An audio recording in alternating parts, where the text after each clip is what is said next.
clearly it was an instruction by the minister. It also contained the word, I believe repeatedly, direct. The question is, was it a lawful instruction or direction, in the sense, did the minister have the power to direct or command the closure of a task team that was investigating crimes? And in my view, he did not have that authority, because it relates to the operations, investigating cases, and the operations of the police. In other words, the execution of the police's mandate in terms of Section 205(3). If we say the National Commissioner is responsible to manage and control the police service, that must be linked to manage and control the police service in the execution of its constitutional mandate. And the decision of a minister to close a political task team that was responsible for the investigation of crime, in my view, fell outside the mandate or authority of the minister.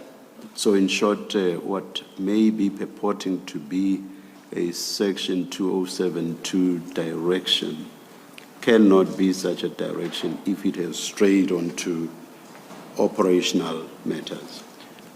I agree with that submission, or with that explanation, Chair. How's it, South Africa? Welcome back to SA Political Lens. Today, we're digging deeper into the Madlanga Commission. And shoo, this one has raids, secret messages, and a minister who might have overstepped big time. Yo, and at the center of it is Major General Patronal van Rooyen, head of governance and policy at SAPS Legal Services. She told the commission straight up Minister Senzo Mchunu's directive to disband the KwaZulu-Natal Political Killings Task Team, the PKTT, fell outside his mandate. In other words, he wasn't legally supposed to do that. Now, let's walk the timeline because this is crucial. First, on 6 December 2024, police raid the house of Vusimuzi Kat Matlala. That raid put massive pressure on the networks he was linked to. Just weeks later, on 31st December 2024, Minister Mchunu signs the directive disbanding the PKTT, saying it no longer added value. Talk about convenient timing! And it doesn't stop there, John. After that, inside prison, there was another raid. And that's when investigators seized Matlala's phone. On that phone, messages that linked straight back to Brown Mokgotsi.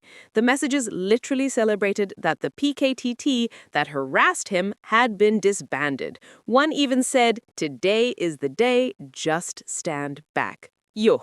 That's not a coincidence, Sarah. That's coordination. The raid at Matlala's house, the directive signed by the minister, and then the phone messages lining it all up. It paints a picture. Exactly. And Van Rooyen's testimony makes the minister look desperate. Desperate to shut down a team that might have been getting too close. And let's not forget, Deputy National Commissioner Shadrach Sibiya is also under the spotlight here. Van Rooyen made it clear, moving dockets or disbanding units without provincial commissioners involved undermines the whole system. If Sibiya authorized or acted on any of this, he's going to have to explain it in public. So, put it together. A raid at Matlala's house, a directive signed by the minister, then a prison raid revealing celebratory WhatsApps. The sequence isn't random. It suggests the PKTT was cut off at the knees right when it was closing in.